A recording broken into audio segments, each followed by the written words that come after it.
It's time for episode number 77 of the Over the Bars podcast. We're here with my co-host, Scott Gebkin.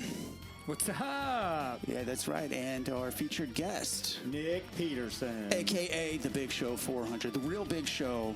Hey, we're going to have a great episode for you. We're really excited about this. We got plenty of bullshit to talk about, so let's get to it.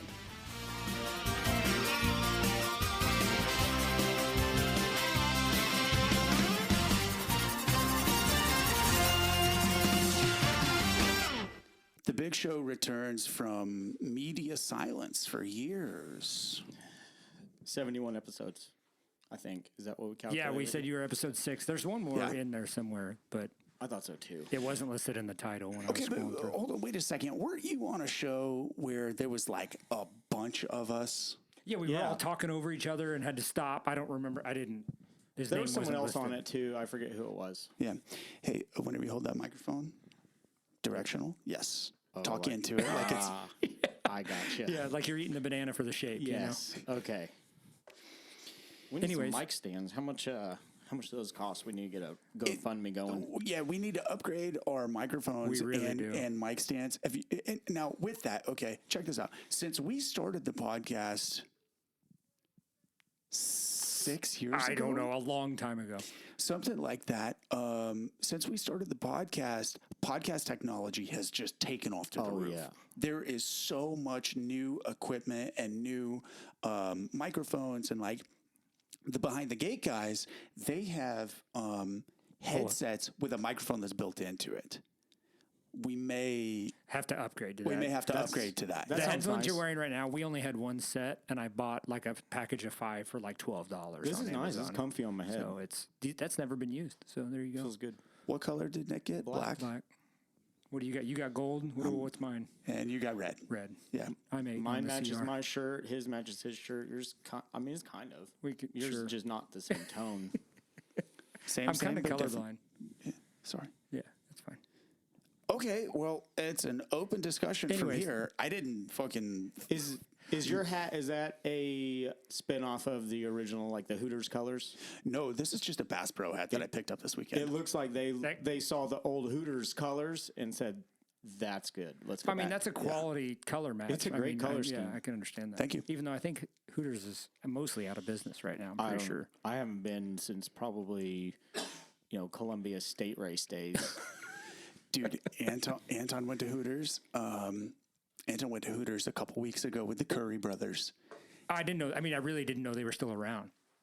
I didn't know Hooters was still like Dude, actual in-business company. I guarantee you the Hooters over by your house is open and popping. Nope. That's why I thought they were closed. Oh yeah, it's closed. Oh, I had no idea. Twin Peaks across the highway, popping. Yeah, there's a Twin Peaks that popped up by me that's kind of by the Hooters by me, and I haven't been to the Hooters by me since like probably for at least 15 years. Anton went to the Hooters over by the Speedway. That sounds like a place for a Hooters. He got the chick's number. Good. He got their server's number. That's great. Yeah. I keep telling him, like, dude, all you have to do is just tell girls I'm from Sweden. And Yeah. they're in. Yeah. Like that's all that you That's need. all they need. Just a mystery. Yeah. Yeah. Yeah, I don't. Does he have a great accent? His accent isn't hard to understand. He's soft spoken though. The hardest part about yes, sir. The hardest part about Anton's accent is that the part of Sweden that he comes from is it's like Spain Spanish, where it's not a lisp, but it's a. I see. And so there's a lot of times where I'm like, hold on, what? Like, what did you just say? Like, I can't. So Very Euro. there's, I mean, No, No, we are not that's French. We're American. we don't need to be cultured here. Anyways, I have some. I have like two. I only have like one real topic that I want to talk about. By the way, yeah, is this coming from the group chat that you sent? Yes, but I'm not ready for that yet. Okay. I have a pre-topic that came since we've walked in the door here. So Sure. I've been watching some 2001 outdoor motocross races on YouTube. And the Speed World intro, actually, these were ESPN Speed World. It came on. Whatever, that's what the intro is for these races.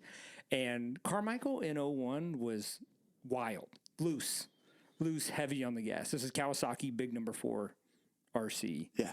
And crashed. All the races I've watched so far, he crashes in the first moto and gets like 5th, and then goes and wins the second moto coming from behind. But the tracks are so different. The prep is so different, and it's all 2-strokes. There's like one or two. The 1/450 that Ryan Hughes was riding, and then Tim Ferry on the Yamaha. The pre-production Honda. Yeah, and that was like the only 4-strokes. And of course, they're up front or whatever, but like the tracks are so different. Like the way the ruts develop, the way the bikes ride. And man, Kevin Windham on his Suzuki was really good. Yeah. I mean, he was good all the time, but He yeah. looked good. Yeah. Did you say 01? 01. I don't think was Wyndham on a Honda in or on a Suzuki in 01? Suzuki, yeah, he didn't go to Hondas till 03. 01's when he broke his femur in Supercross or whatever, or maybe that was 02. I thought he like stepped away for a year or two. He did. That and was then- 02. And then he was on, I remember at least in Supercross, he was in 01, he was on a Suzuki because those are the videos of him and Pastrana. Yeah. You know, pointing at each other. What, you Yeah, know. that race, that's a heat race, and that lives rent free in my head all the time. It's very popular. I've been seeing like MX Files has been posting that. Yeah.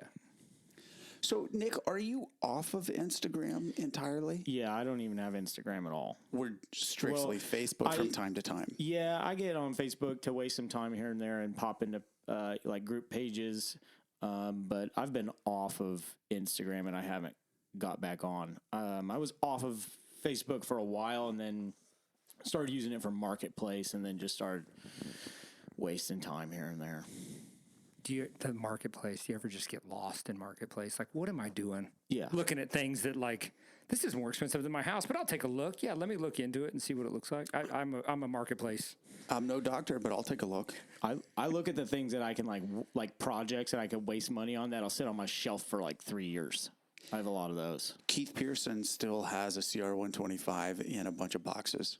Still, Keith still has that bike in boxes. Does he still have the Ranger? I don't know. Anyways.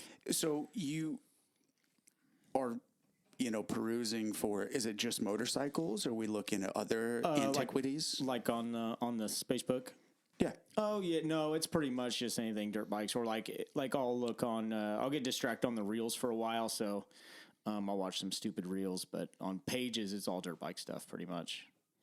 Yeah, I don't really. So this came up because we were talking about the Kawasaki 2-stroke, which has completely revolutionized the internet entirely.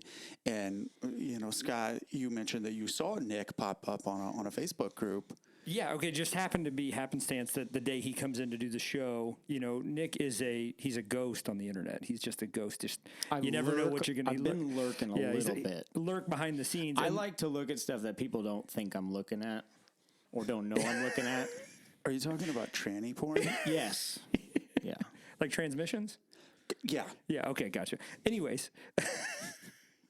There's a lot of that. Okay, so here's what's funny is like that wasn't awkward until the anyways and laugh afterwards. That's where it was like, oh, Scott looks at tranny porn. Oh, well, yeah. Guilty as charged. Anyways.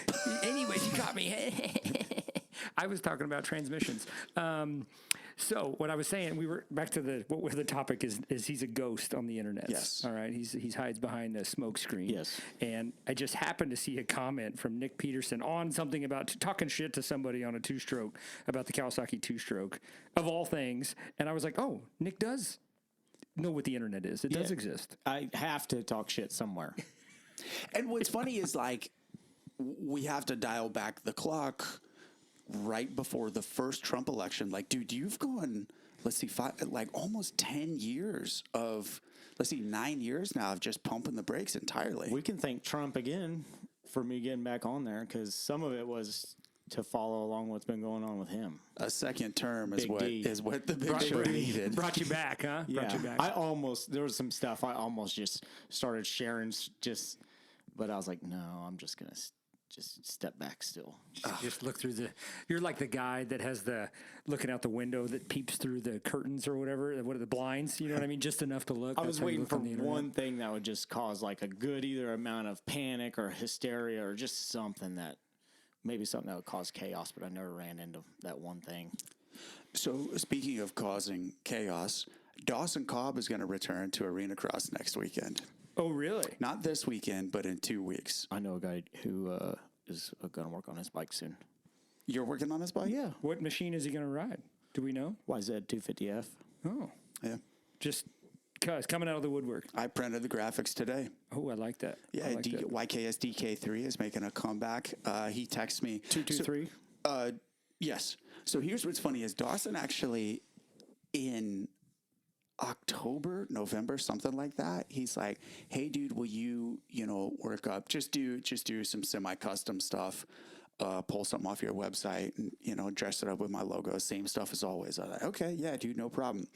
And I sent him the proof, and then I didn't hear from him for a long time. And then he was like, "Oh, dude, I don't think it's gonna work out." And I'm just like, "Motherfucker, bro! Like, I tried to kind of help you out here, and because so."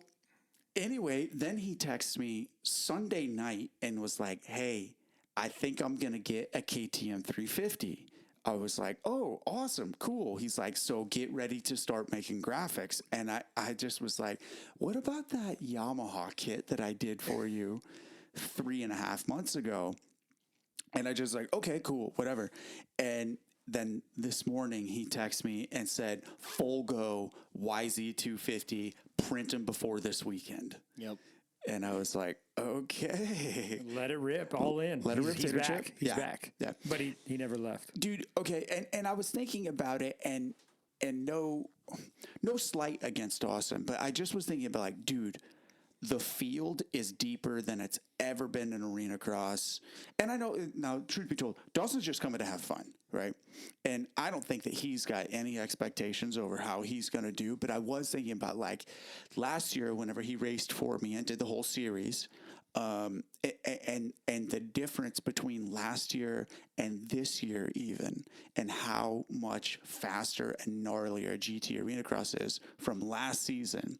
And I'm not saying he's in for a rude awakening or anything, but I know that like from him taking time off and now he's going to do the last two, I'm sure he's going to be like, "Dude, how did the midfield get so wickedly fast?"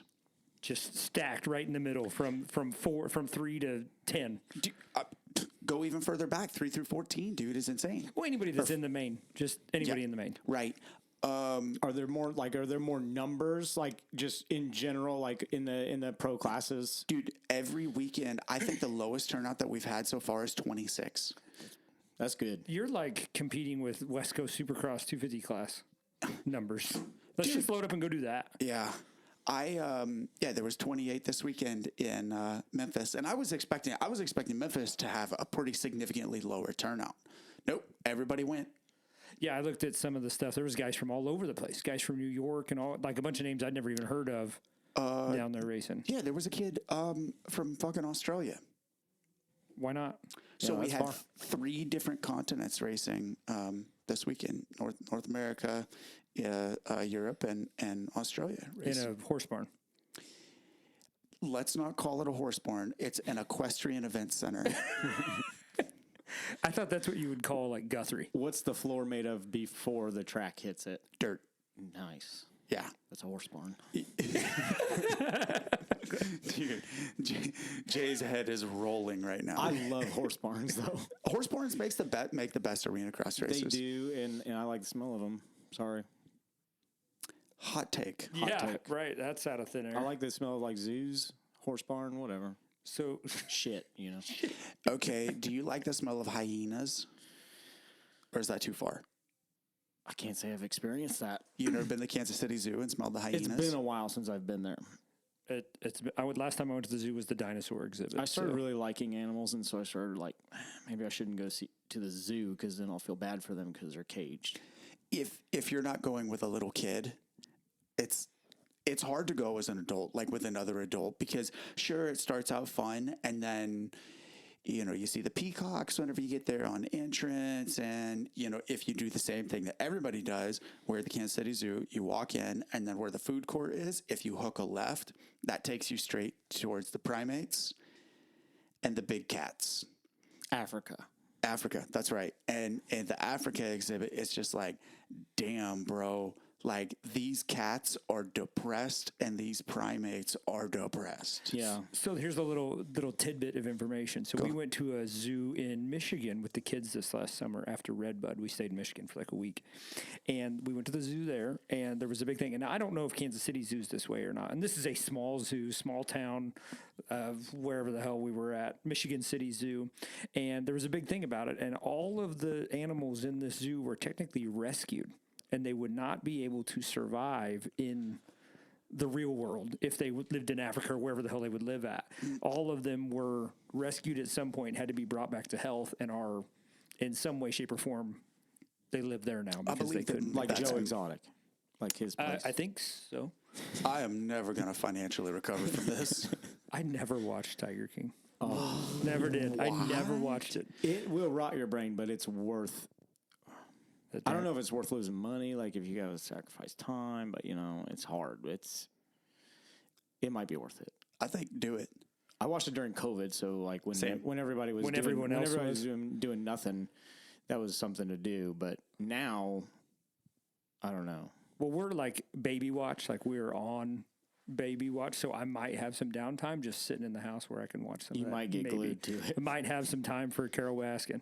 Okay, that bitch. When do you come back, or when does the baby pop out? It's a mystery.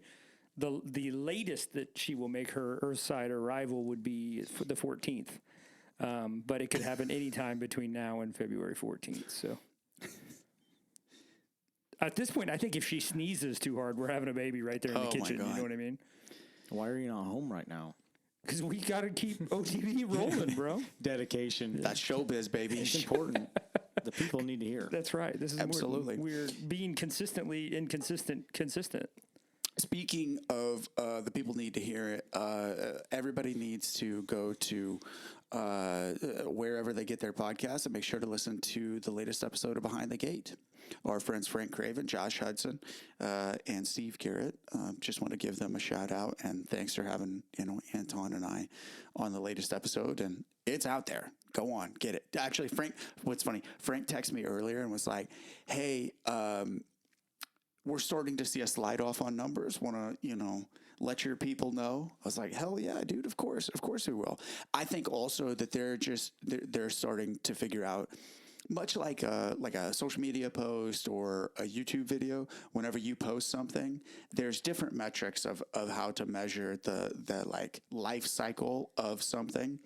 Whereas whenever you have what's called an RSS feed, which is what we have, okay, so everybody that has subscribed to OTB on iTunes, Stitcher, Spotify, so on and so forth, those are automatic downloads, okay?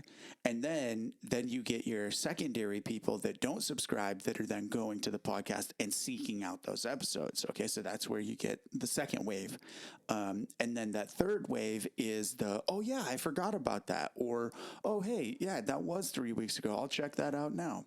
So that's what they're in with the episode that Anton and I were in, is that like third wave, that extended. And the thing is, those numbers, doesn't matter what podcast you have, those numbers are dramatically reduced. I really think it was just because you were on it. Because all I heard was about my episode just was through the roof, and every episode that Nick was on giving tech tips was through the roof. So I think it has something to do with you, Nick. I think you might have some merit to that. Wasn't Anton. I've never met the guy, and I know it wasn't him. No, it was a good episode, though. I did listen. I'm just going to sit back and let you two take it from here. Don't let me take it. Call crash it. Yeah, it's crash and burn. I crash everything. So do we want to get into my topic from the group chat? Yeah, go ahead.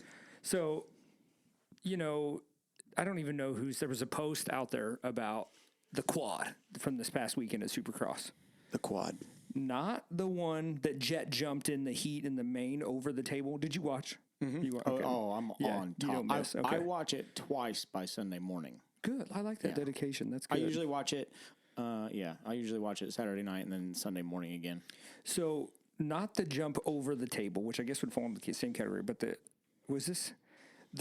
end of the corner. So it would be the next rhythm section over. And there was a quad single where Jorge crashed. I don't know if that's where he crashed or not, but yeah, that's exactly where it was. So in fact, Jorge was the first person to do that. So quad. it was a tabletop single. But it was like okay, a And tabletop the- like and the 5 one footer, that- 5 footer, 3 footer.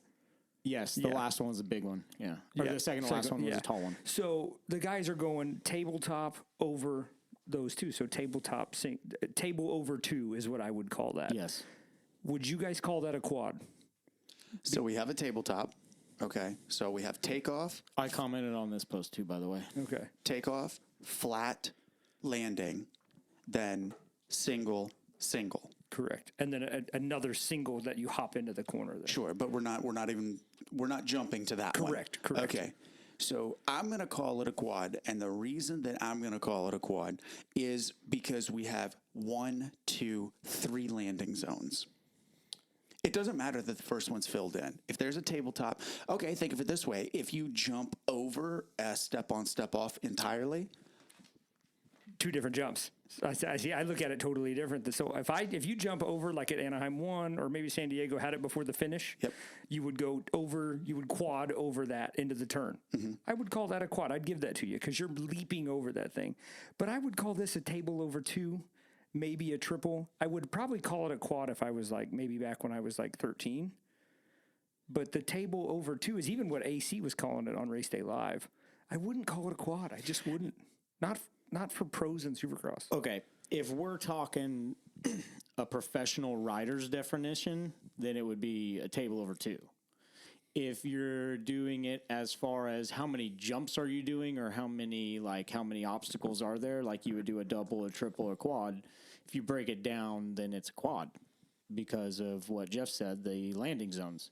But you don't call it a quad as a racer, you just call it a table over 2, or if you jump table over a single, it'd be table over single, or vice versa, single over table. Or if you jump onto the table and then jump off, then it would be a on off. Or like I think it was San Diego where they had a table before the finish line. Right. Yeah. So then you could go on off. Or, Right. I agree with that. But I don't know how you would classify that, but if you got a table, wherever it is it adds 2 to the picture. So we are calling it a quad. And by we, I mean you guys. I would call it a quad.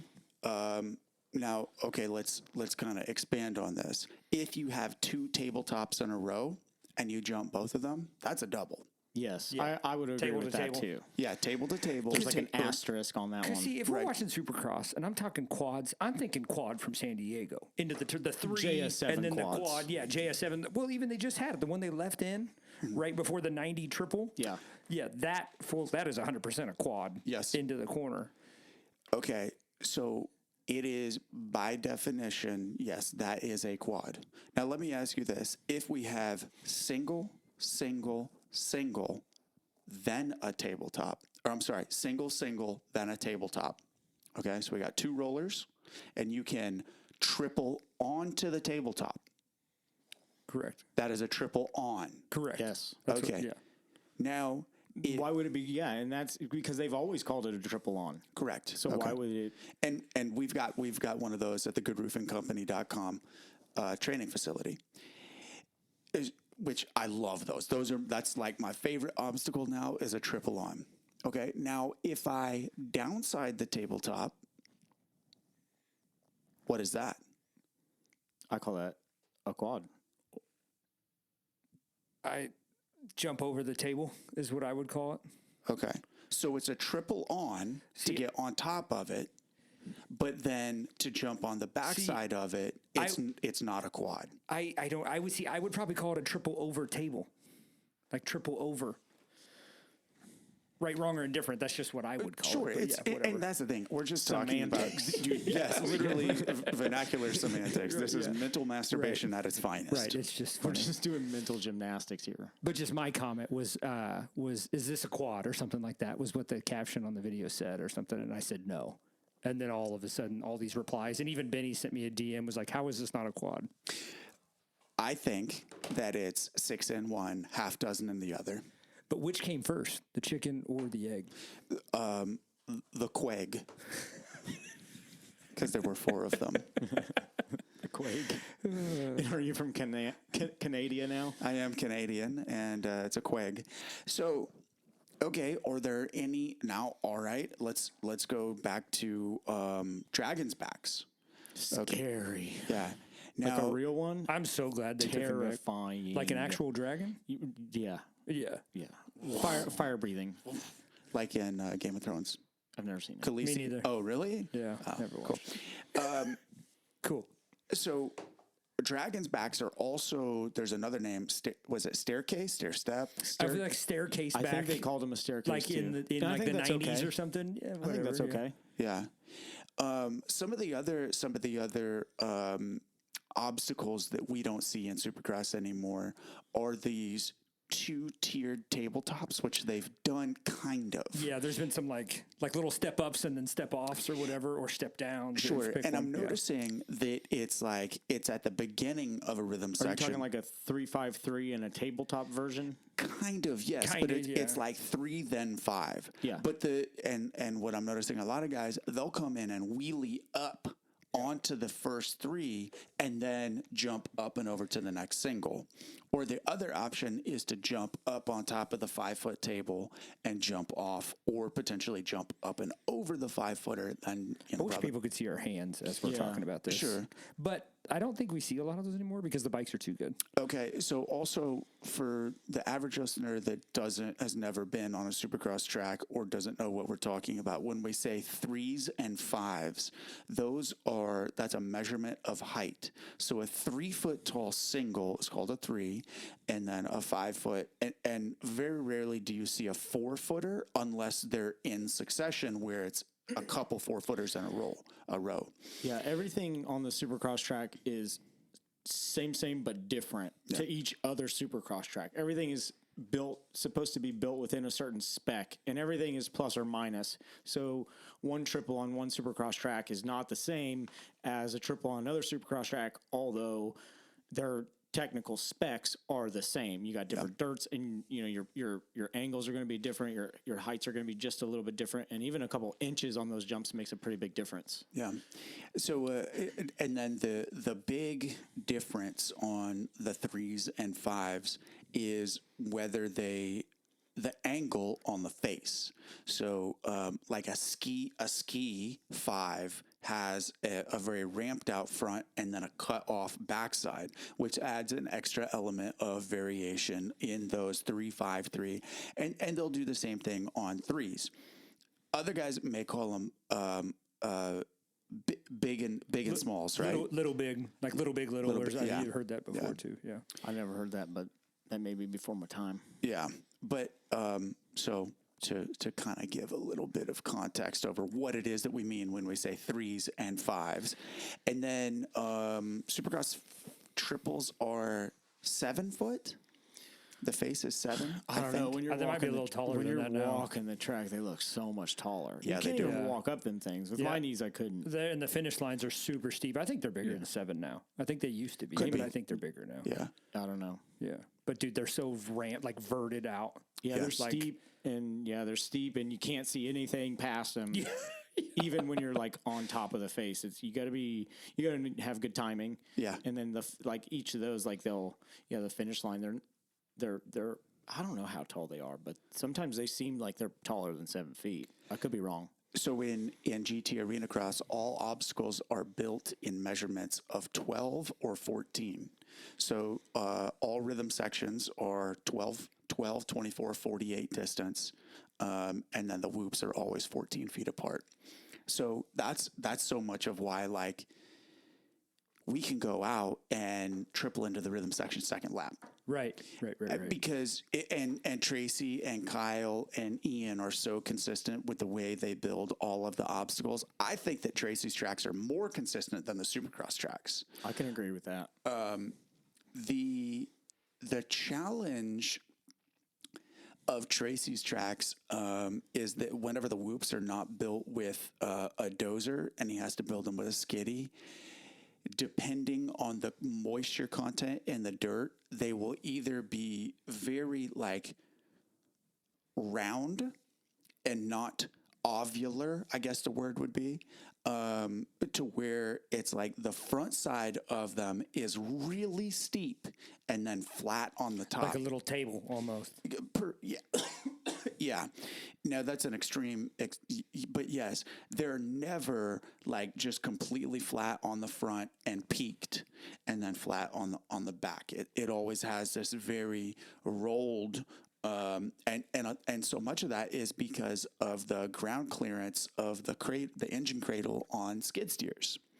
So now, whenever he builds like this past weekend in Memphis was a dozer track, and he built those whoops originally with the dozer and then finished them with the skiddy, and they were amazing.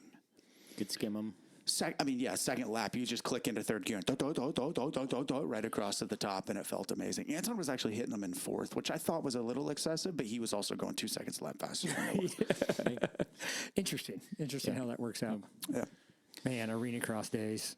I didn't like them. Man, they were kind of fun in the minute, but I got hurt every year, so that part wasn't fun. But like, I watched Guthrie this week, and I watched some of Guthrie, and I watched some of the highlights and stuff. Dude, that track was so fun to race back in the day. Did you do Guthrie on Pro Day? I raced Guthrie 1 year, and I want to say I was in the B class. I don't think I ever raced it in the A class. But I did race it once. When I did it, it wasn't like, it was just a one-off race. It was like a money race arena cross. It wasn't an AMA race when I did it. So it was like a kicker race just put on. That was Cycle City. I think that Could might have been. Yeah, it I might have been. done like one race too. I don't remember. It wasn't a big event that I did. I don't know. You might have been doing it in junior worlds, whatever it was called. Oh, Junior Moto X. Yeah, This would have been like you put an O in front of it. 809. That was before Yeah. Junior Moto X. Yeah, it was before Junior Moto X. It was before that. That might have been Cycle City days or something. Then I don't know, because when I did it, like Gavin Graysick, John Dowd were there. Gavin just cleaned house. Sure, that was AMA. You sure? You think so? Yes. Maybe it was. I don't remember. If John Dowd and Gavin Graysick were there, that was AMA. Yeah. Now, it was pre-AMSOIL, or no, it would have been AMSOIL. It would have been AMSOIL in that time, but I don't remember like the Babbitts guys being there. Maybe they were just going so much faster than me that I didn't realize it. Now, you could have potentially done a regional arena cross. Could have been that. Because there was a short time where there were 2 regions plus the National Arena Cross Series. That's exactly what it was. Okay. That's exactly what it was. So whenever Brian Stone and I did a handful of them in 2005, 6, it was the regional series. But of course, there was still 60 guys, and it was in really nice arenas. But there was a time whenever Feld had 3 arena cross series at the same time. Yeah, I just was thinking the arena cross days, your supercross days back in the day, like. I just was like, man, because I actually originally wanted to kind of do Guthrie this year just because, like, just go down there, do the amateur day, ride plus 30, whatever, just go have fun and do it. Then I watched some of the videos and watched the, like, oh my. It's a supercross track. Yeah, it's a full-blown supercross track. And I don't think I need to do that. Yeah, Guthrie's always got a legit track. Yeah, always. Big jumps. It used to have a pro lane. This one, the whole track was a pro lane. So, like, but it was like, wow, I don't think I need to go do that race I think at all. I was there when they had a pro lane, maybe.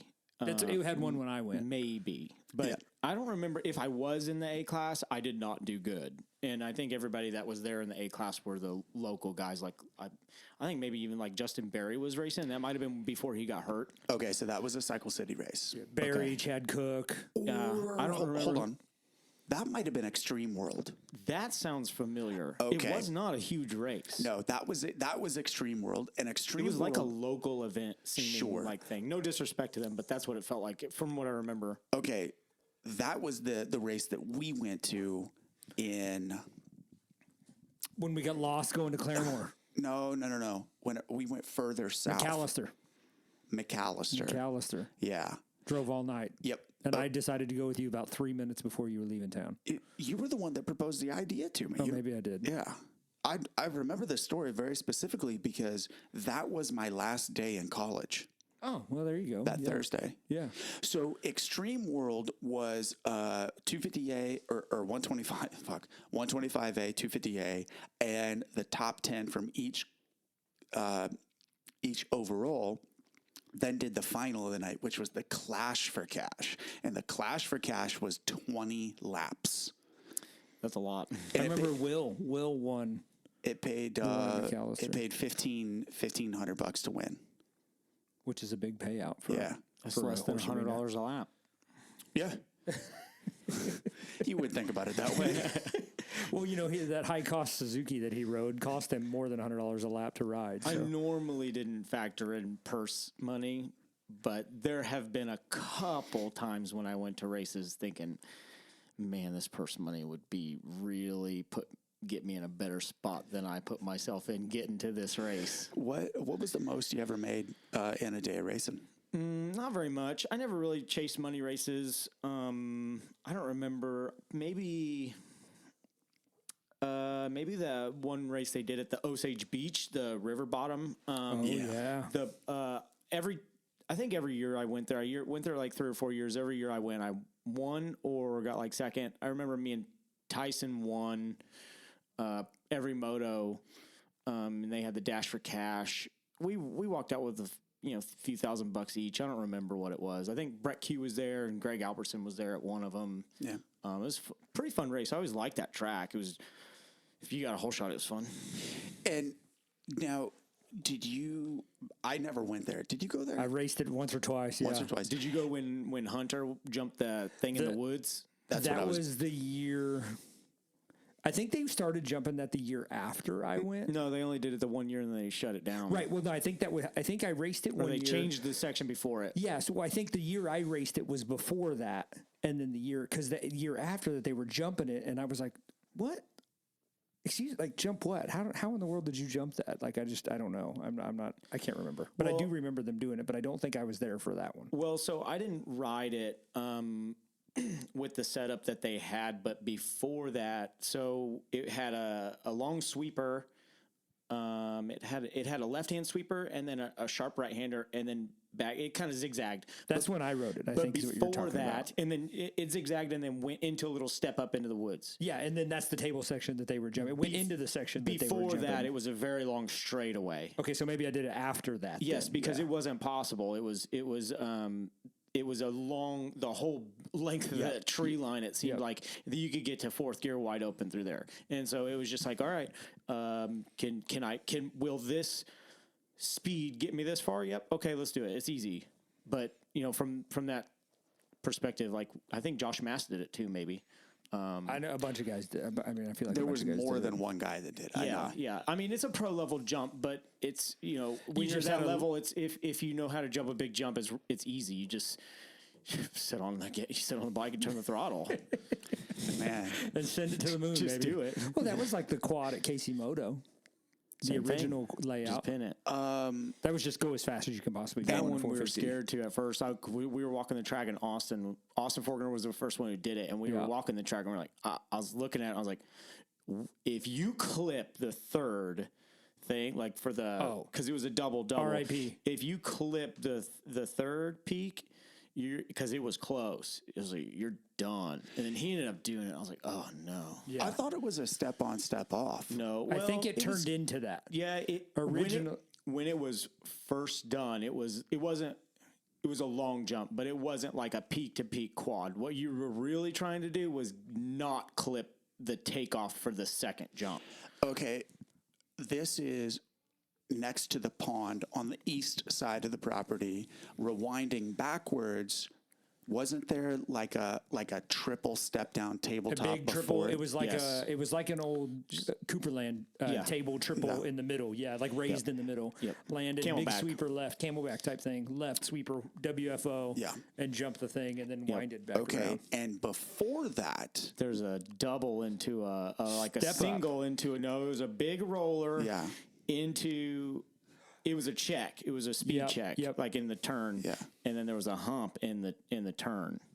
so I remember you jumped that in front of me, and it was you. I think it was just you, me, and John Barry were the three of us in the A class that day, and you jumped that in front of me, and I didn't know that you were jumping it. You're like, oh, this is Doug Henry all over again. I thought something was wrong with your bike, dude. Yeah, he just whop. off of this jump face, and me and John are speed checking. And what's crazy is I remember that was the first time that John beat me, and he was on a Suzuki also. Yeah, and I I was was Z250. yeah, dude.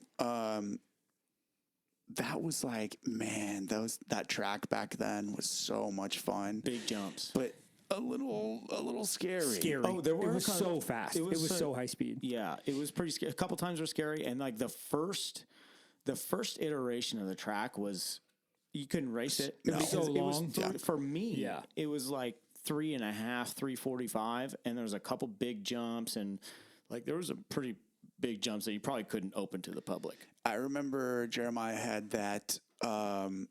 It was a banked corner that had like 3 steps on it, where the outside was the lowest, and then the inside was middle, and then the inside was even taller. Now this is where like the side by side track is at now. It's where that part, because it was all one track. It was all Right, one yeah, track. Even right. like where the arena cross track is, Yep. or super cross track was. There's some turn tracks in the back too. The track went the whole. It's like covered the whole property. Yeah, I remember the first time that he, not a private, friends practice, but like a public practice, and it went back there, and it just was so gnarly and rough, and there was all those singles, and you'd slam into shit and off Are camber. you talking? You're going in a straightaway and it's boom, boom, like a stair step kind of well, thing. there were Was that what it those. was too? There was. I'm trying to. yeah. I'm trying to picture what you're describing. Yeah, because if I remember right, it was like where you stepped into it and then. There were some like hits that hipped, would like yeah. it was like you got to be strong on the bike to hit these if you're going pace. It's still such a fun track. Like the problem with adrenaline is that soil is not very good, and it just needs more and more and more sawdust. It takes a lot to make it good. A That's lot the of sawdust and problem. a lot of water. a lot of lot of sawdust. work. Yep. A lot of work, yeah, and it's big. There's a lot of track there, which is a lot of money. It's a lot of diesel, Time and a money. lot of time. It's just Yeah. there's a lot of motorcycle track there. Yeah. And the hard part about it is like if it doesn't develop right, you only have that inside and you have an outside. Yeah. And if you pull a whole shot and you just go inside everywhere,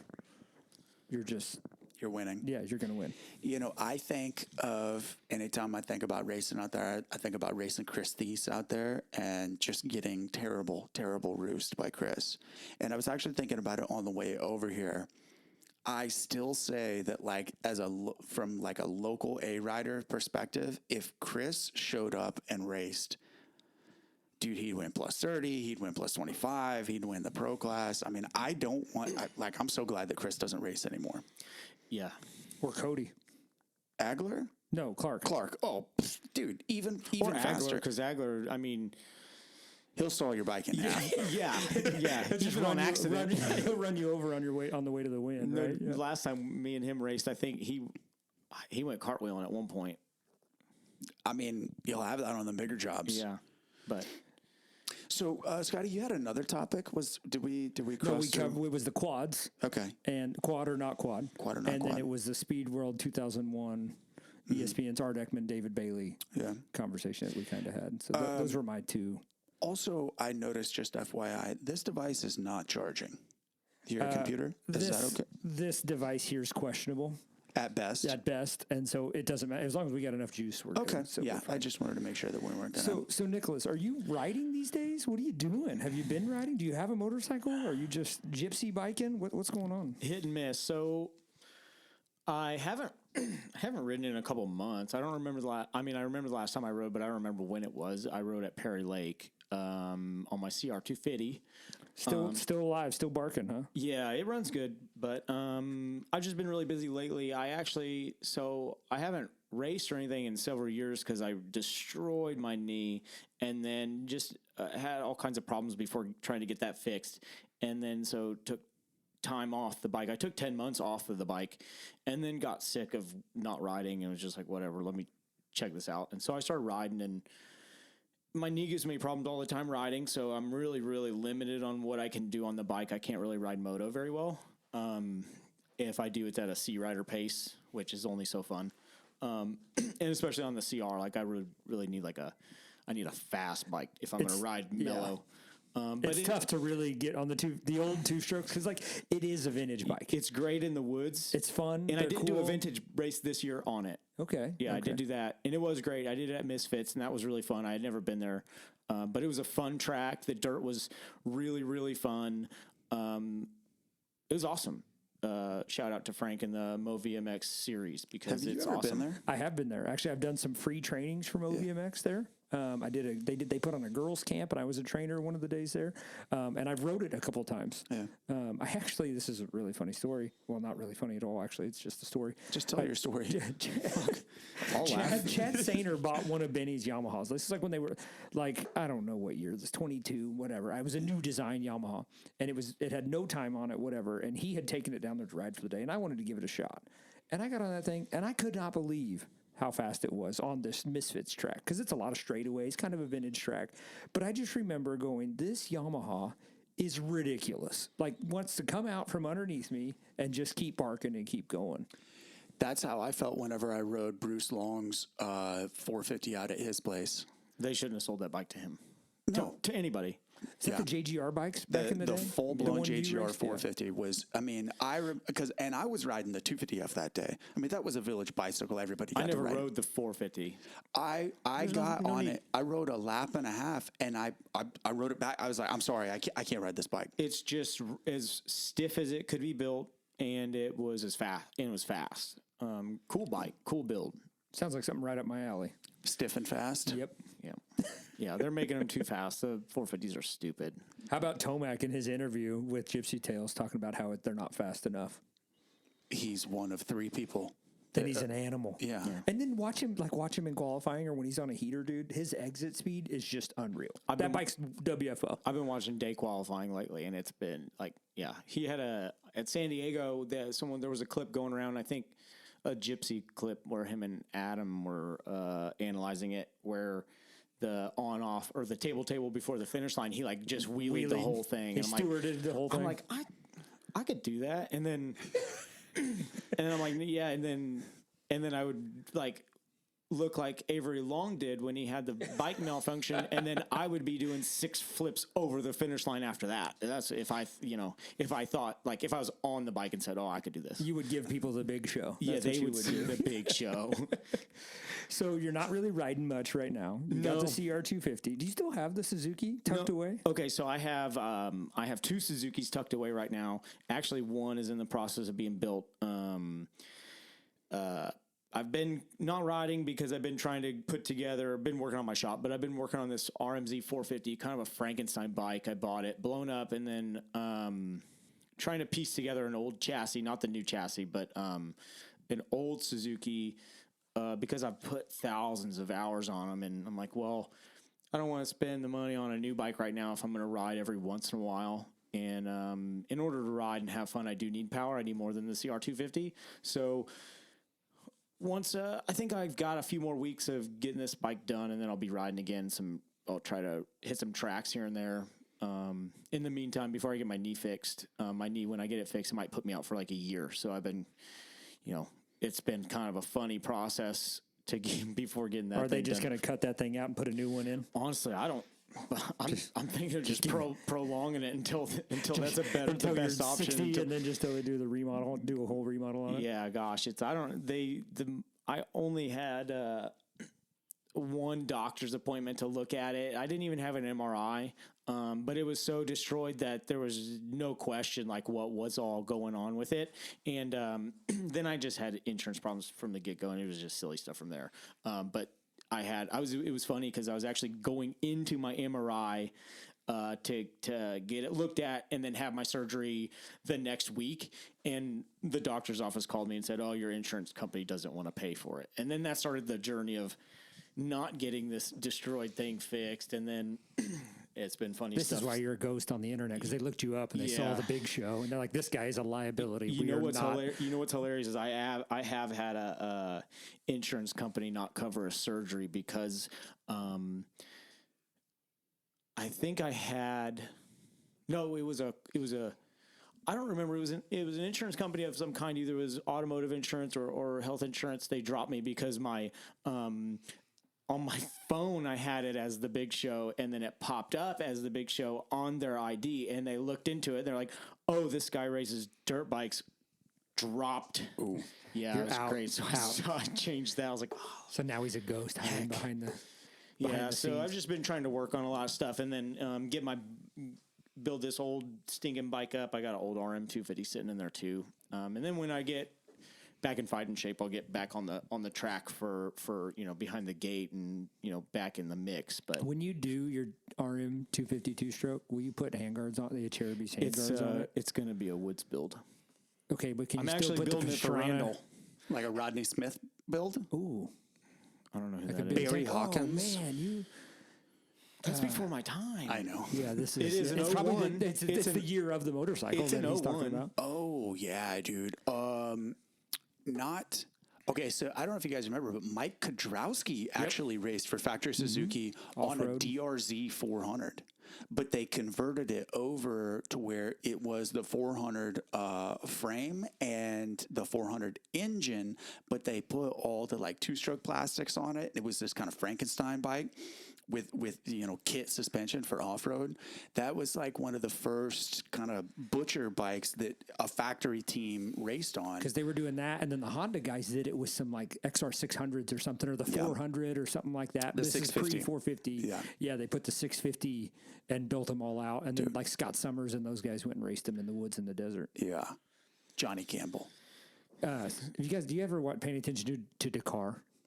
Yes, I am a habitual Dakar highlight watcher, Okay, yeah, me too. but I am not a Dakar follower. So sometimes Cruz gets up early Sunday mornings, and I'm not quite fired up and ready to go yet. You know what I mean? So he'll come climb in bed with us, and he wants bikes on TV. Yeah. Well, lately you flip it on, turn on Mav TV, and it's been Dakar because Dakar just happened. The race just happened a week ago, and so it's that show has been on, and so next thing I know, I'm not asleep by any means. So we're sitting there watching Dakar for an hour or two, and it's just pretty interesting. It'd be kind of cool. It'd be kind of fun.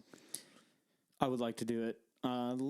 What I remember of Dakar is, was it Ricky Brabeck who finished without a tire? Who was it? That's what I remember, and that was like a year or two ago. That's like right up your alley, though, because you got to work on your own bikes. I would do it. I would do it. If someone would fund it, I would do it. In Dakar, ISDE and Baja, specifically ISDE, that let me start over here. Let me start just with ISDE. In ISDE, the guys that ride the motorcycles are the only ones that are allowed to touch the motorcycle. And they only have a certain time frame that they can work on them. It's too, 1 right? hour, I believe. After you pull into the pit, you have a 1 hour window to work on your motorcycle. Now, what's cool is Rabaconda, the tire changer. Do you have a Rabaconda? I do not. So the Rabaconda is like you have to have it if you're doing moose or bib of any kind. If you're doing it especially at the track and you want it in a timely manner. Absolutely. And so what's cool is you pull into the pits, they have like 30 of those things lined up. The ISDE has a Rabaconda specific station to help these guys do these tire changes. I know that a lot of the Dakar and a lot of the Baja guys use them also. And then anybody that's doing like smaller rally racing on a motorcycle, like the Rabaconda is a must. If you're an off-road guy and you're thinking about getting the Rabaconda, just do it. Like there is no better alternative. And the thing is, if you take your tire and your moose to a dealership, odds are they're going to use a Rabaconda or a giant machine press to put the tire and moose on, and they're going to charge you an arm and a leg. Probably $150 to put that thing in. Well, that's what you get for putting mooses in your bike. So I don't. You guys remember, it wasn't that long ago that almost all the top teams in motocross and supercross were running moose. All the outdoor dudes on the 450s run a moose in the rear. Do they still though? Yes. they still do to this day. Yeah. Interesting. Interesting. Because Most of them, at least. Most of them. I think there was a topic about Eli not wanting a moose as of lately because, like, he just switched from no moose because he's getting too much tire roll because he's on the throttle harder than everybody. Yeah. that's wild. Well, and a spec tire is so much softer. So He's I mean, not on a spec tire now anyway. Now he's on a production tire because it needs to because of hold the up tire better? roll. Wow. That's Yeah. interesting. I think What an animal. yeah. What an animal. That's so it's- heavy on the right hand. What's so crazy about that is that like Eli and Jet can go out and click off the same lap time.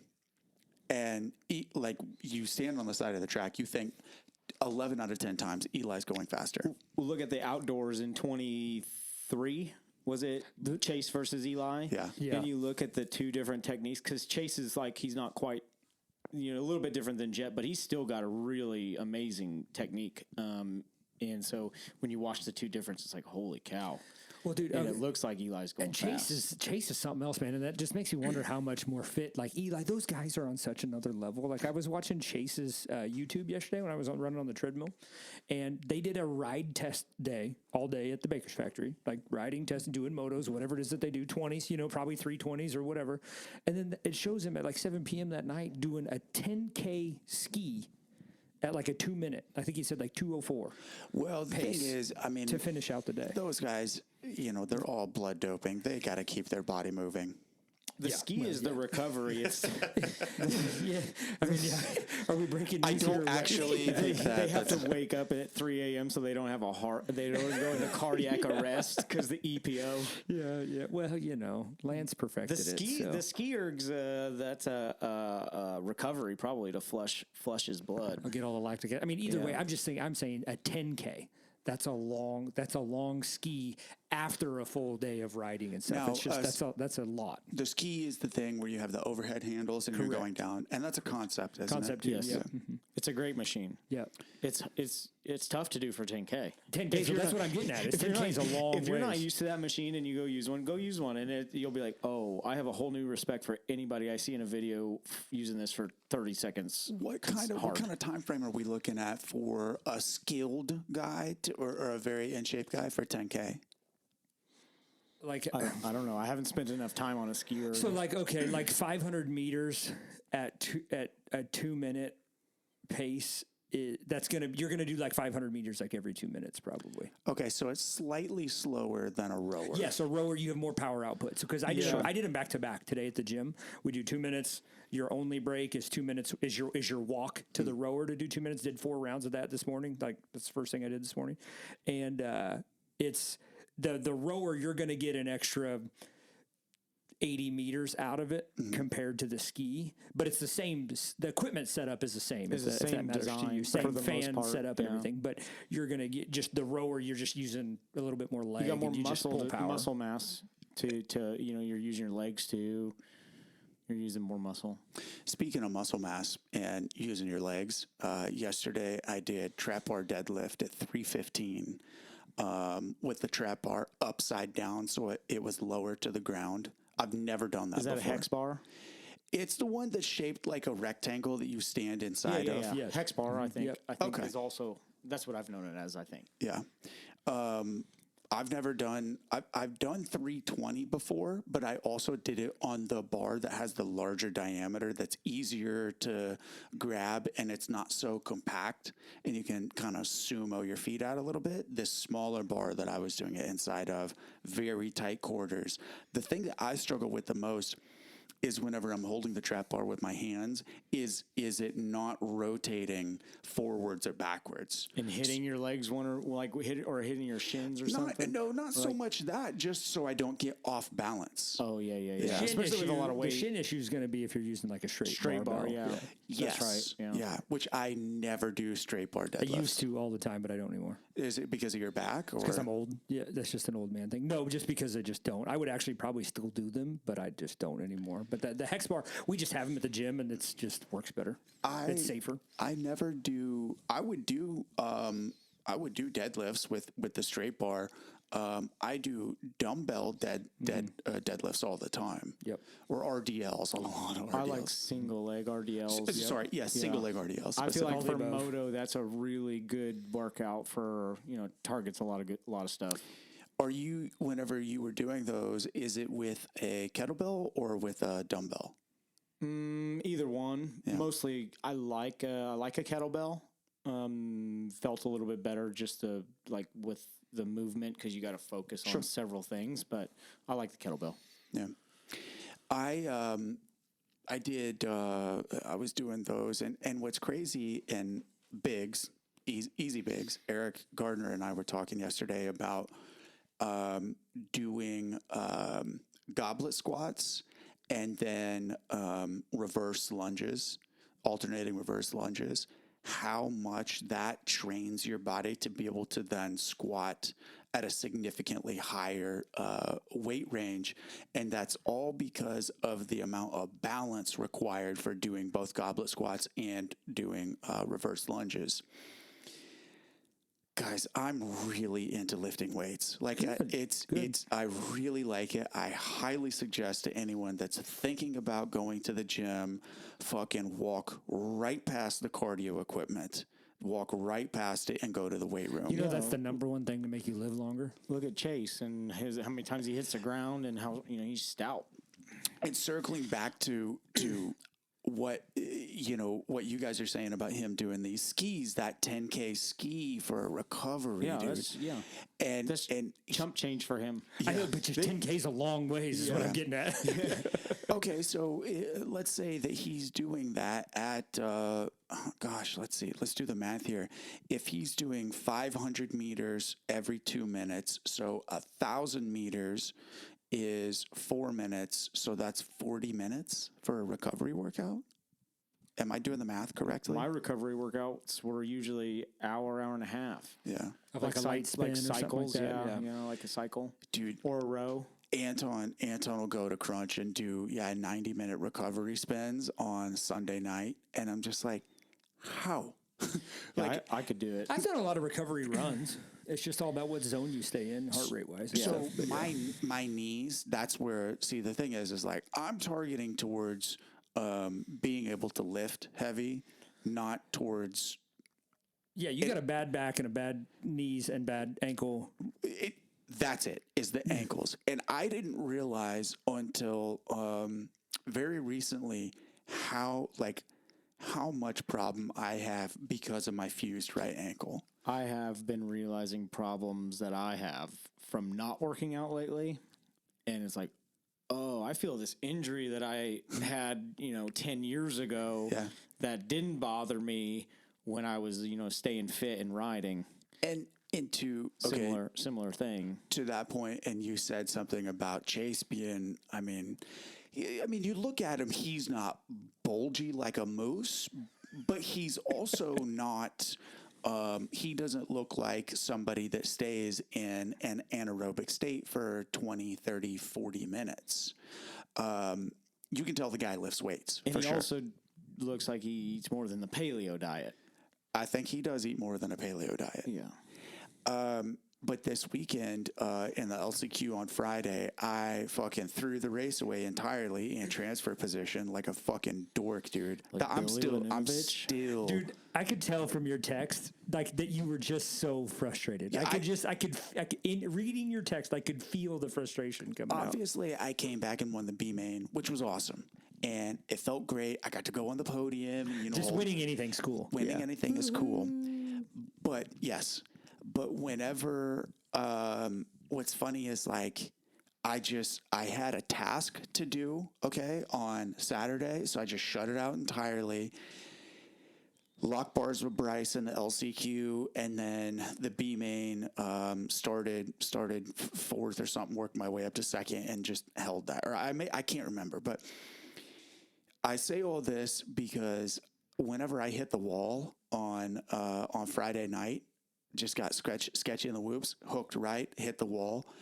I bounced off of that concrete barrier like unscathed. Now, there's one spot on me that was sore, which was the top of my shoulder right here.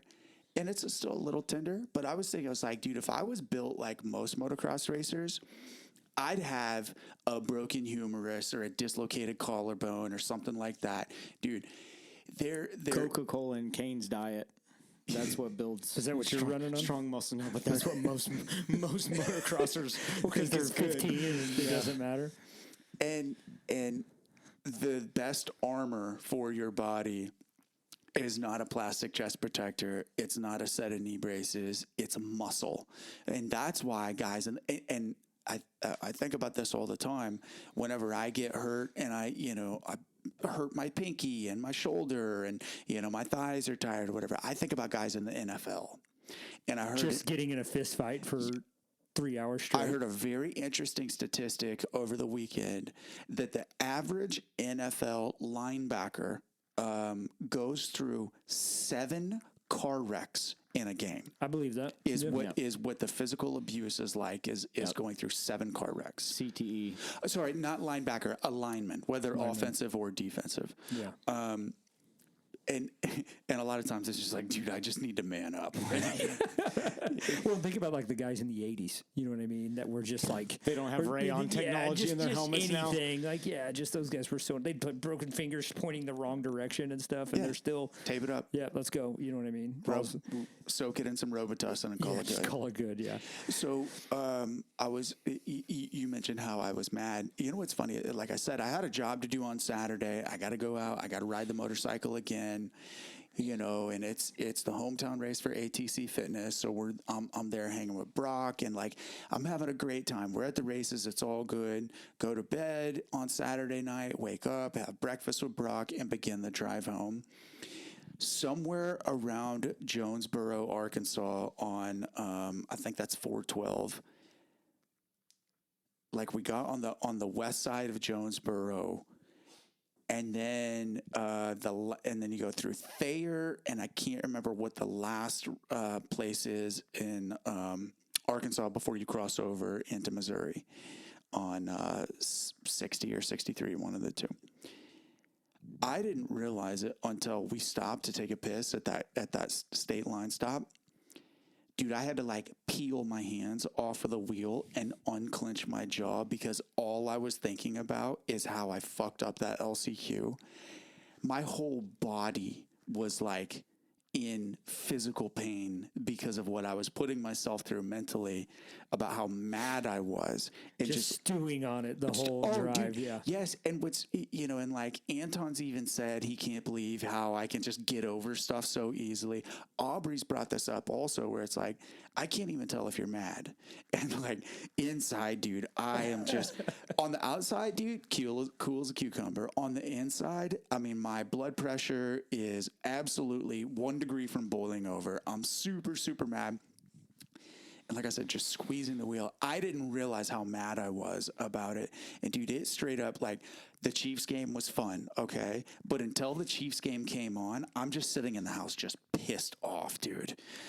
Sounds like most men's mental health. Yep. And I went to bed pissed off. And guess what? I woke up pissed off, dude. I haven't been this mad over something in a very, very long time. You're mad because you've been doing a lot of work. Yeah. And then shit like that happens, and it's like WTF. And to add a little salt to the wound, obviously, I'm always texting my dad throughout the weekend. I after I hit the wall, I get back to the truck or back to the pit, and I just text him and said, "What luck?" And he was like, "What happened?" And I told him, and then he responded with, I told him, made the slightest mistake, just the slightest mistake, and hooked and hit the wall. And what happened, what really got me was not the mistake, but whenever my handlebars went underneath the track banner on the outside, and it grabbed my front brake and killed the bike. Just stopped it. Stopped it entirely, yes. So, but my dad texted me, and like, you know how it is whenever your dad tells you what you need to hear and not what you want to hear? And he hit me with, mistakes aren't bad luck. And you're just, even more Stop being like a crybaby. I mean, Okay? literally, yeah. And what's funny is whenever he sent me that, I didn't think about, I just was like, whatever, But then on that drive home, that's what I kept thinking about as I was like, damn, dude. Like, how many times have I been in qualifying position and a cup and just a bad line choice, leave the door open, whatever, dab your leg, whatever. You know what's funny is I haven't been getting passed. Like, if I'm getting passed, it's either that I got taken out by somebody else crashing their motorcycle, not crashing into me or taking me out. I don't think I've been taken out all year.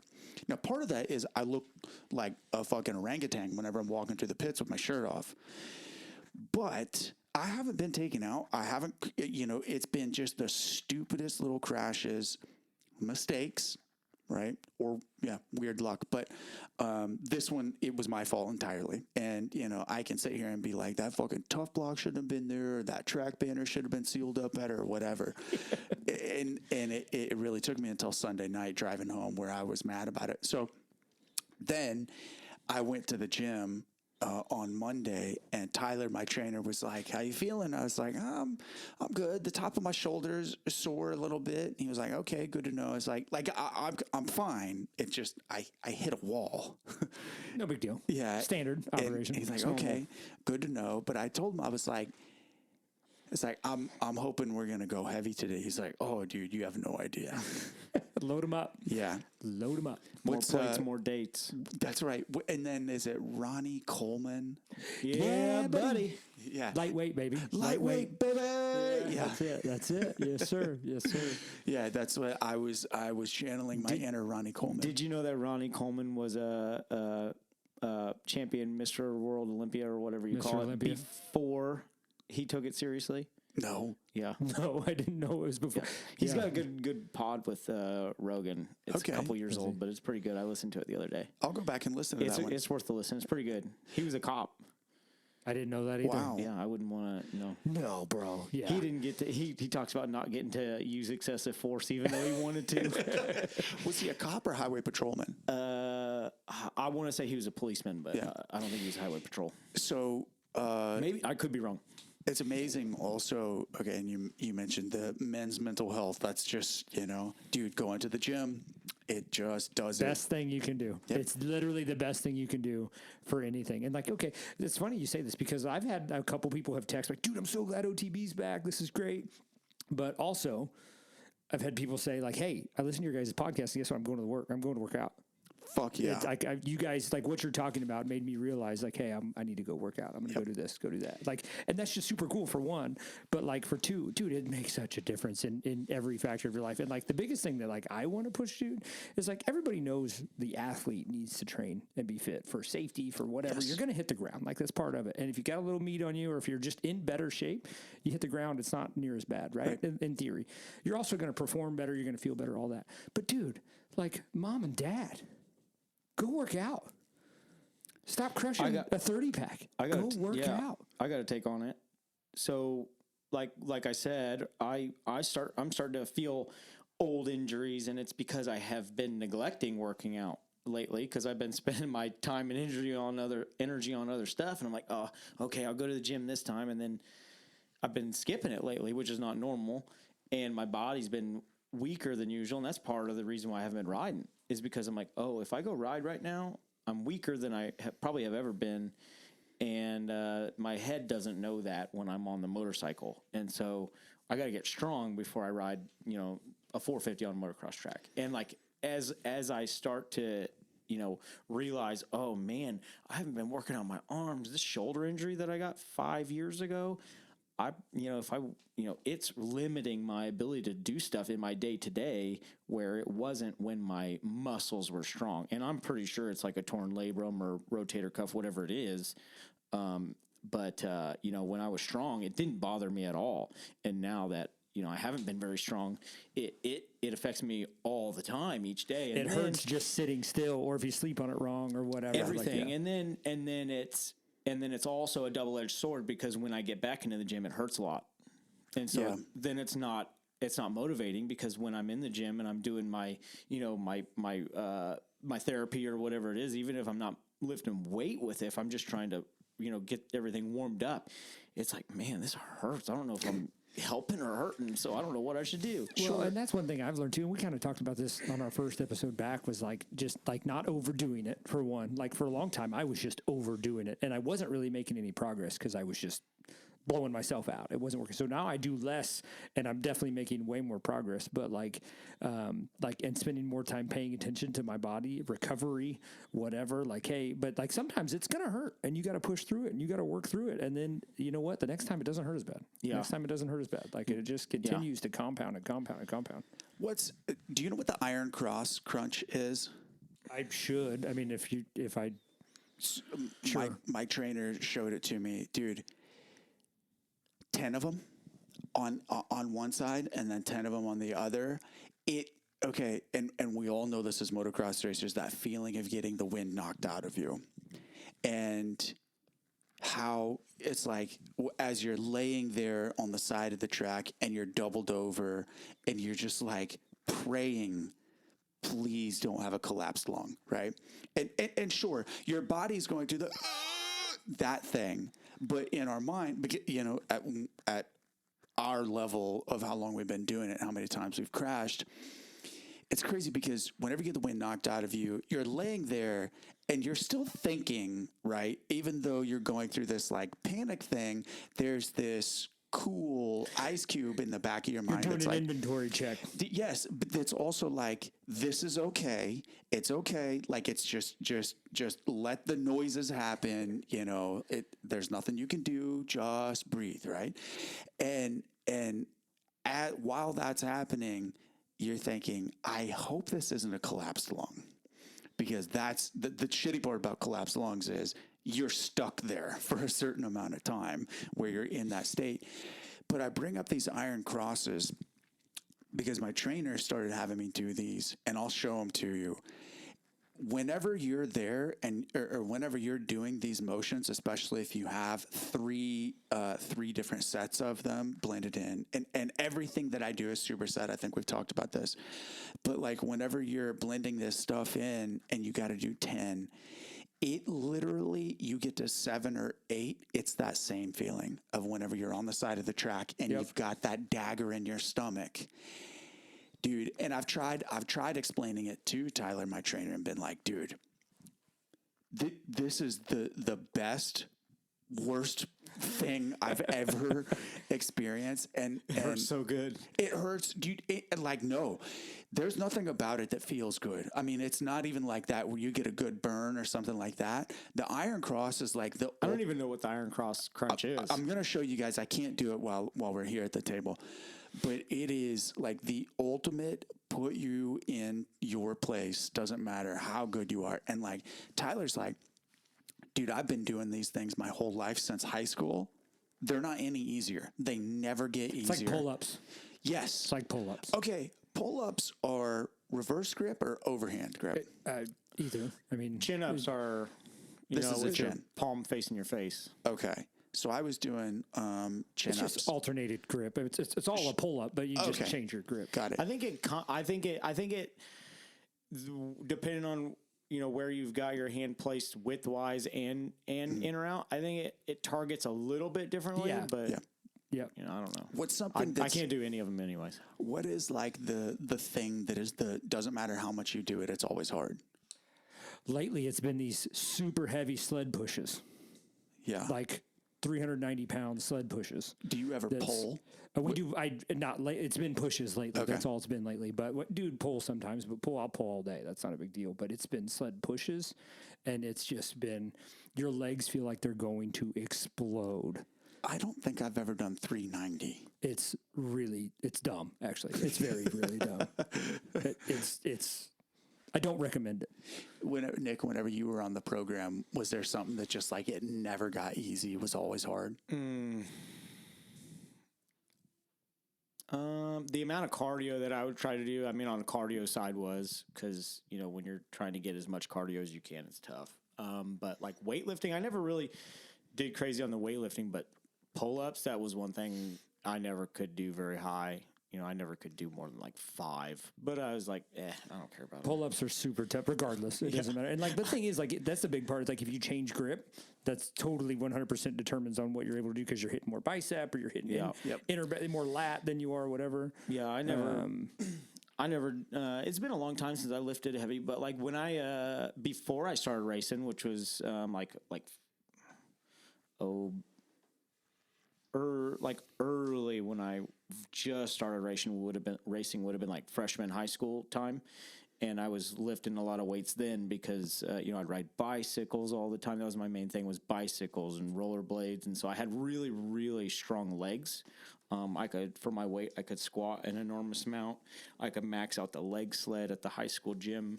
But like bench press, I never could do bench press very much. Yeah, my benching and stuff has actually gotten way better in the last few months than it's ever been, like even in college and stuff. But my shoulder just is totally a disaster. And are you doing just Dumbbell. Okay. Dumbbell bench. Does your shoulder still bother you? Yeah, it's way better than it was, but yeah, it's like if you wanted me to do like a shoulder press right now, like shoulder press is my worst lift, and it's directly relating to the fact that like I have no external rotation in my shoulder here, and it's the initial push up. Yeah, like Same. Oh yeah, yours doesn't No, go. like I'm and doing- then yeah. you switch This- arms and it yeah. goes here. Like if you This want me to is- throw a baseball, like it goes right into the ground. Like I have to really think about it to be able to get my arm to rotate to throw or to press. Or That do hurts any me of a lot to do, Yeah. just like that. Dude, like shoulder press changes the Whatever's whole connected game. on the backside, like whatever's rotating like right there. That's your labrum. Yeah. That hurts a lot whenever I put my arm just like that. Yep. I can't do that. But like just from, all of the rotator cuff work I've had. So with that, do you ever do straight bar squats? Sure. So it's difficult. I can do them, but it's Yeah. usually I'm holding out here. Real or like wide. I'm holding real wide. Yeah. Usually I haven't done a full on barbell back squat in a long time. And even like if I'm doing them with dumbbells or whatever, it's really hard because I can't get my arm to flow right. Yeah. So it just depends. So I was at Crunch just this last time that I went. I recently canceled my membership, dude. Fuck Crunch. Those places are so nasty. Like they're so filthy. You know what's hilarious? What? Is Taylor? She goes to Crunch in Texas. Yeah. And she rants and raves because they're amazing. Really? And she went to the Crunch, probably the one you're talking about. Well, I think Is it they're- Lawrence or Lenexa or somewhere Lawrence, yeah. around there? And it's like been under construction, even though it's brand new. No, this Like, one's like the bathrooms are gross. She said she went to one around here, and it was like disgusting. It was obvious. So Anton dropped the lid to the cap to his shampoo in the shower, and it fell in the corner where there was like a bunch of hair or whatever. Gross. Listen to this. It stayed there for 3 weeks. You just ran like an experiment to see how long it would. Well, I didn't know it. We went in there to go to the sauna, and then whenever we got in the showers, I was bitching, and I'm like, dude, I'm so fucking sick of this place being dirty. Is that when you were washing his back or he was washing your? He was shaving his back. Well, it's funny because actually my back is on my cock. My back. Funny thing about my back. I was bitching him about how dirty and sticky the floor was and everything. I'm just like, see, dude, like, look, they fucking, this shit's.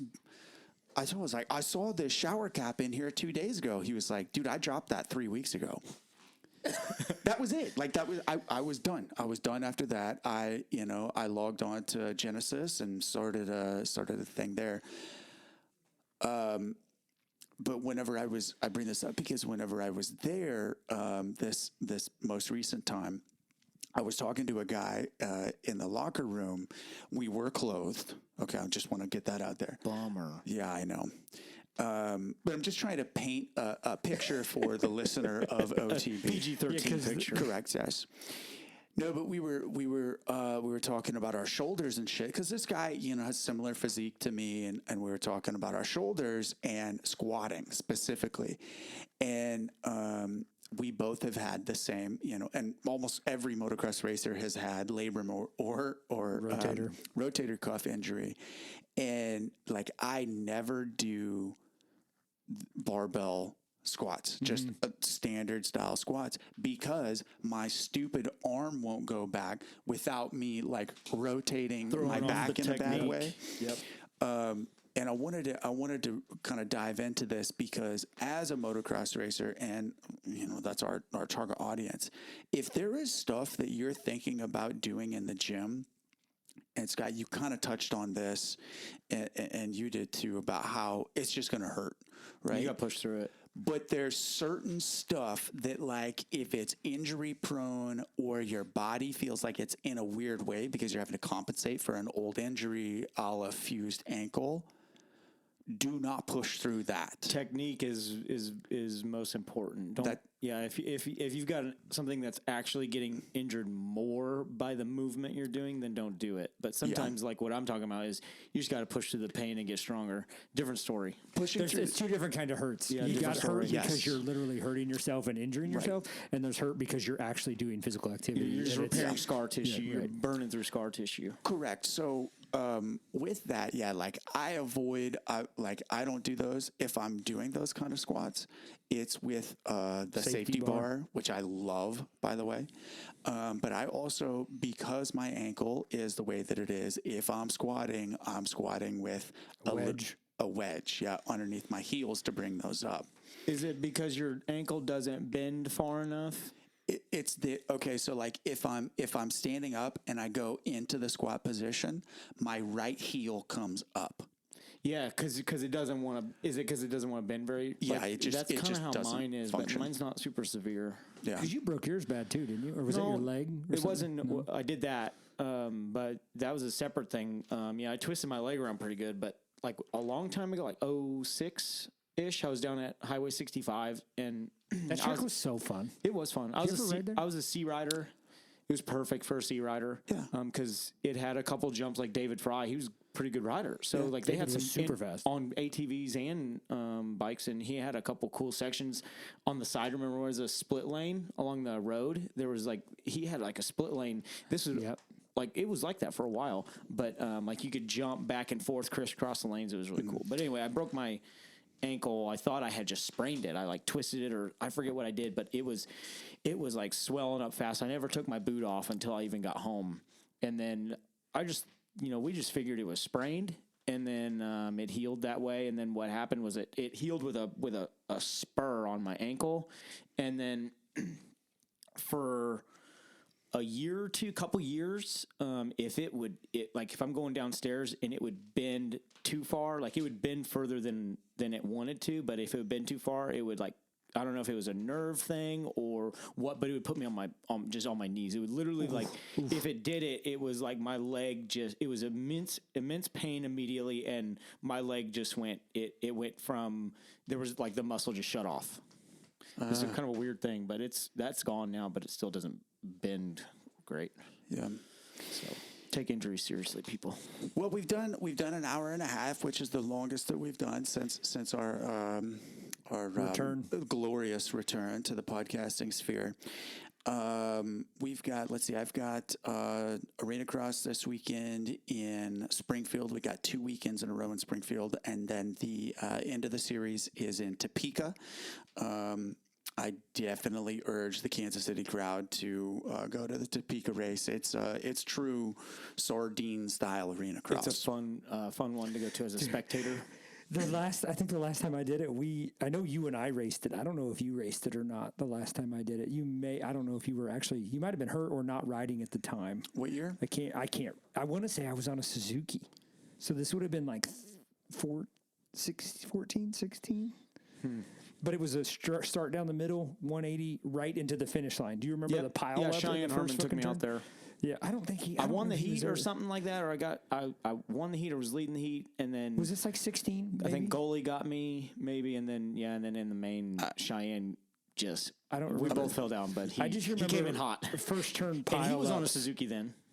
I don't remember. I was not there for that race. No, I don't think so. Yeah, I came the next year whenever he was on a Honda, and Travis Sewell was there. Yeah, I wasn't there for that one. Yeah. I might have been watching. That might have been one of my last ones.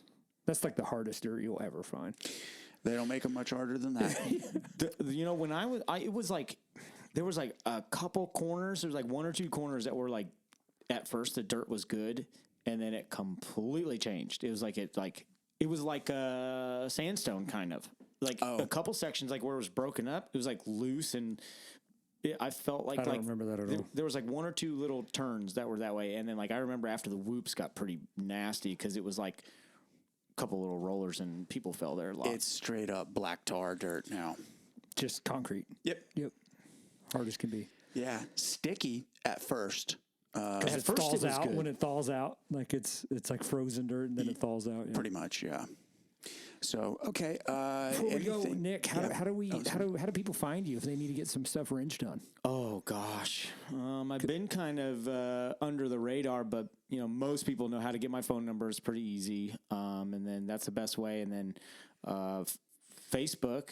I don't honestly like for my business and stuff. It's all word of mouth right now. I don't advertise at all because I keep a schedule that's busier than I can ever keep up with. So I just kind of let it come in organically. And my phone number hasn't changed since I got my first phone. Most people know how to get that. You go on Facebook and ask where a good mechanic is around town, and you're going to get my name probably. So go to Facebook and ask for a good mechanic around town, and you'll find it. Look at that. And then, hey, this is a random question. Made me think of this. You're busy all the time. What happened to James? Where's James? He's in school. Is he going to school now? Yeah, he's in school. He's in school in Springfield, and okay. yeah, he's my helper. He's awesome. He's starting to get pretty good. He's still working with you and doing stuff when he's home? Yeah, he hasn't worked for me since probably late summer, and then he went to school, and then he came back for winter break, and I just had a whole big mess in the shop. Didn't have any work for him to do, but yeah, he's on the roster, and he's always chomping at the bit to. I mean, he's ready to work as much as I am. Like when he comes into town, he'll work a 68-hour week, no problem. I just haven't seen or heard from him in a while, and it just made me think of it. Yeah, he's going to school in Springfield, and I think he's getting like a business type degree. His dad's in business, so it makes sense. And yeah, he's been a great asset to me.